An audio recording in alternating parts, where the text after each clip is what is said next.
One Piece is my favorite show of all time. From the characters to the power system to the world building. I've never seen anything quite like it before, and I was captivated instantly. Throughout the journey, I would go on to witness spectacle after spectacle, Alabasta, Water 7, and Wano. The series has left an impact on me like no other, and I'm not the only one, with the series selling 500 million copies during its 25-year run, accruing a large and passionate fan base. One Piece has a cultural impact worldwide, appearing at football games, taking over Times Square, being referenced by athletes/celebrities, and even collaborating with Gucci. But despite this, many are reluctant to even start the series, intimidated by the show's length, as over its 25-year run, One Piece has put out over 1,000 chapters. And I guess at a surface level, I completely get it. Now, there are a couple other reasons why people may be hesitant to start the show, but I'll mention those later. If you're one of those people who feels like the series is too long, it won't pay off, or you don't have the time, I was in that exact same boat last year. And in this video, I'm gonna try to convince you to watch One Piece, or at least get you to start it. Because I believe that those who don't give the show a chance are possibly depriving themselves of one of the most remarkable series that they will ever watch. Now I'm going to break this video into two sections. In the first section, I'm going to tell you why you should start One Piece, and in the second, I'm going to tell you why you should stick around. Now without further ado, let's get into it.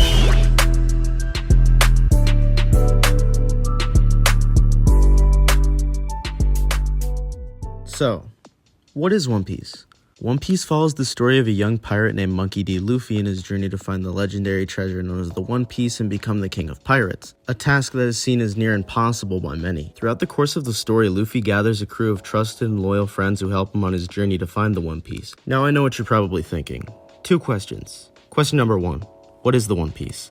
Well, to answer that question, we don't exactly know. What we do know about the One Piece is that it's a physical object, so it can't be something like the power of friendship or the friends we gained along the way. And the One Piece can't be something like a massive chest filled with treasure because it's described as an item that will shake the world to its core once discovered. There are theories out there about what the One Piece actually is, but none of them hold any water, so right now I feel confident saying that we have no idea. Now with question one kind of answered, let's move on to question two. How has Luffy not found the One Piece yet? Despite the name of the series, the One Piece is rarely the main focus of the story and usually is only brought up during moments of great importance. As weird as it sounds, it's always been about the journey, not the destination. Now, the fact that the story isn't always progressing towards the main goal of the series isn't a bad thing. In fact, I would say quite the opposite. This may very well be the series' greatest strength. We get to meet hundreds of new characters and experience many breathtaking locations that we would have missed out on if the story was more linear. But the story still has flow to it. Each new island has its own customs, tradition, and wildlife. Water 7 is an island that resembles a giant fountain. Instead of using roads to travel around, the island's local people ride seahorses through waterways to get from place to place. Or Ain's Lobby, a government-controlled island that's always day. These are just two of many examples. All islands are vastly interesting and have their own history/culture and help the world to feel more alive. And unlike many other series where the characters just go from city A to city B, in One Piece we actually have an understanding of the world's geography. I'm going to throw up a One Piece world map to show you what I mean. Many hardcore fans of the series are able to use the maps to speculate on where the story may go next. Now that we've talked about the islands of One Piece, let's talk about the characters. Each character that Luffy and the Straw Hats encounter during their journey feels carefully crafted to serve their purpose in the story and fit into the world. In One Piece, you can find out so much about a character based on what race they are, what island they come from, and who they align with. And while some characters are more interesting than others, none ever feel out of place. And Ichiro Oda has a way of making you care about every character, even if they look ridiculous, with heart-wrenching and depressing, sometimes even inspiring backstories that tie into their motivations and affect how they view the world and the factions that occupy it. Now, I could go on and on about how genius the world building is in One Piece, but let's move on to the themes. The general theme of One Piece seems to be friendship and found family, but One Piece isn't afraid to tackle any subject: abuse, discrimination, slavery, and trauma. One Piece presents these themes in a very tasteful and respectful fashion, allowing all readers/watchers of One Piece to understand and relate to these characters. The way that the One Piece world is built allows for the series creator Ichiro Oda to basically tell any story he wants. Oda isn't limited by his premise. In One Piece, you can have a giant cyborg, fishman, and a rubber person on the same ship. This is due to the unique and captivating world we talked about earlier, but this can also be contributed to the series' unique and captivating power system, Devil Fruits. Devil Fruits are mysterious objects created by the sea that appear randomly throughout the world. A character can eat a devil fruit to gain a supernatural power at the cost of losing their ability to swim. There are many devil fruit powers and abilities in One Piece, specifically at the time I'm recording this, 139. But each has its own strong and unique ability, like being able to turn into a mythical phoenix that can heal others, being able to turn your entire body into string, or being able to create a small area in which you control everything. Each devil fruit user finds a creative and unique way to use their powers, making fights vastly more interesting as you consider the possibilities. Such a simple concept that goes such a long way just makes the series feel much more alive. Now that we've talked about why you should start One Piece, why the world is so interesting, and how it can suck you in so easily, let's talk about why you should stick around.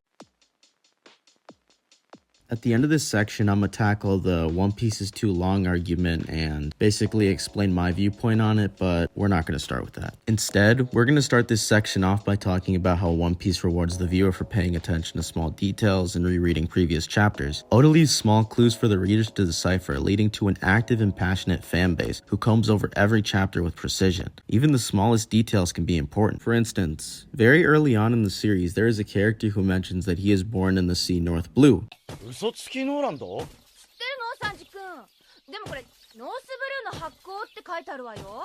ああ、俺生まれはノースブルーだからな。みんなには言ったことなかったか？初耳だな。お前もイーストだと思ってたよ。育ちやな。 At the time, this was a cool little character moment and added to his history. But in 2016, 14 years later, we learned of his tragic and heartbreaking past in the North Blue. Something so small and minute could be seen as insignificant at the time, but ended up being one of the most important details to his character. There are many other examples I could give, and like the previous section, I could go on and on forever, but they get a little spoilery, and that's not the point of this video, so let's move on. Now let's talk about the community. I mentioned earlier about how people comb over and analyze very small details, but I'm gonna go into more depth on that now. It's so much fun to come together with other like-minded people and discuss theories and possible outcomes of arcs. Some of my favorite discussions I've ever had have been about One Piece and its world, whether it be across the lunch table, after school, or even on Discord. It's an amazing thing to be a part of, and I've never seen any community like it. And no, I'm not including that very small vocal minority in the community that's extremely toxic and hates on literally any other piece of media in existence. Those guys can go fuck themselves. Now, I've mentioned a lot of the positives of One Piece and what you like about it and why I personally love the series, but I'm gonna be completely honest with you. The series isn't perfect, so let's bring up some of the cons. First, we're gonna start out by something that doesn't personally bother me, but seems to be something that other people take issue with, and that's the animation. Since One Piece is a long-running shonen anime series, its episodes come out weekly, and the level of quality suffers for this. And that leads me on to the next con that has to do with the show, which is the pacing. Over the years, as the show has gotten closer and closer to the manga, its pacing has gotten slower and slower. Famously, someone did the math. I don't know who it is, but I'm gonna try to research and find their Twitter or Reddit or wherever it came from. But they did some research on it, and currently, Toei Animation, the studio that's animating One Piece, is only animating about 12 pages per episode right now, which is not good. But like I said, since this is week to week, this is only a problem with the show. I really don't see much wrong with the manga. In fact, most times I often prefer the manga. But with that being said, let's move on to the elephant in the room, what I promised, and what you're probably clicking on this video for. Why should I watch a series that's 1,000 episodes long? And my answer to that is, just watch it over time. Okay, I know how that's no, seriously. The show is so much easier to watch when you're not concerned with catching up. Try to ignore the large number of episodes and just give it a try. You might like it. And hey, if it's not for you, it's not for you. But you never know. You may end up falling in love with the show like so many before. So please, just give it a try.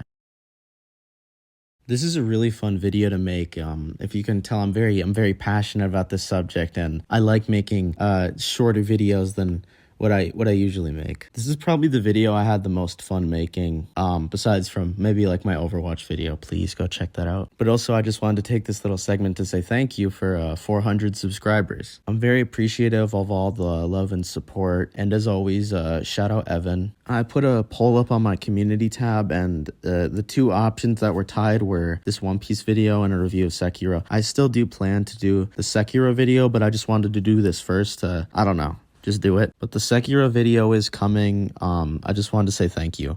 Bye. Thanks, Evan.